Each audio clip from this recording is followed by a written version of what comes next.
Salut les gars, j'espère que vous allez bien. Alors c'est Meta GSM. Aujourd'hui, on va gérer encore un cas de MDM. Alors ça fait vraiment longtemps que je n'ai pas fait de vidéo. Alors aujourd'hui, je vous en sors une vidéo.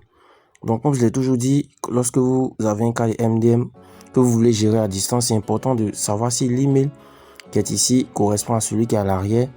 Voilà, vous voyez. Bon, on ne voit pas bien, mais ici, je pense que c'est un 82 à la fin. Et ici, on voit un 82. Voilà. Le plus important, c'est de d'abord vérifier l'email qui est à l'avant, voilà, parce que c'est l'email principal, voilà. Donc, on va essayer d'aller vérifier l'email ensemble, les gars. Donc là, je vais prendre Google Lens pour pouvoir copier l'email rapidement. Donc, les gars, si votre téléphone a un email à l'avant, mais qu'à l'arrière, il n'y a rien du tout, vous copiez l'email qui est à l'avant, vous venez sur ce site. Et vous allez coller l'email, vous faites vérifier pour savoir si l'email correspond à votre téléphone. C'est vraiment très important.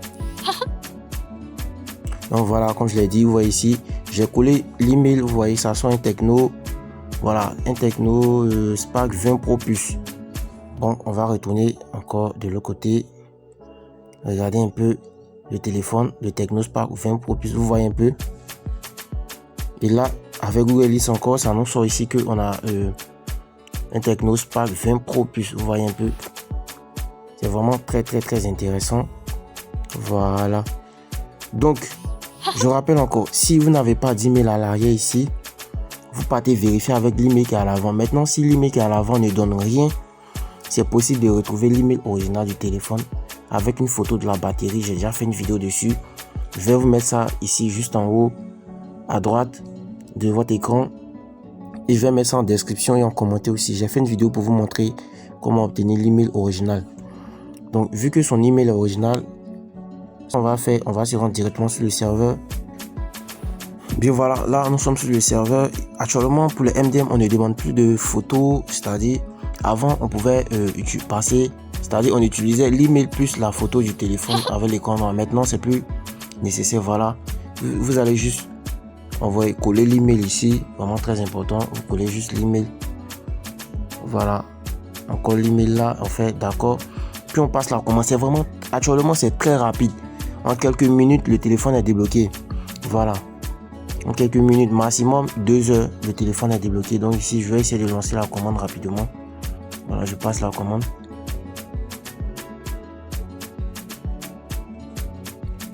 Attention, je pense que là, je n'ai pas pris le bon email. Donc, je vais reprendre encore. Je colle là. Voilà, la commande a été passée. Lorsque je vais voir dans historique, vous voyez ici, c'est en cours. Vous voyez un peu. Donc quand c'est comme ça, moi, qu'est-ce que je fais? Je fais une capture d'écran et j'envoie au... On va retourner sur WhatsApp. Donc voilà, pour tous ceux qui ont des téléphones bloqués, vous pouvez me contacter, les gars. Voilà, j'ai déjà fait pour plein de personnes. Vous allez voir ici, il m'avait envoyé un téléphone bloqué. À la fin, bon, j'ai fait et le téléphone a été débloqué. Vous voyez un peu. Donc j'espère que la vidéo vous aura plu. Likez, abonnez-vous, partagez massivement. Likez, abonnez-vous, partagez massivement. Pour ceux qui veulent faire une formation serveur, voilà, je suis disponible dans la formation. Je vais vous montrer comment faire les anti-crack, les MDM, débloquer les iPhones, voilà, et bien d'autres choses. Je vous montre aussi comment faire la location des logiciels, comment activer vous-même vos propres licences avec les différents logiciels. Voilà les gars. Donc ciao.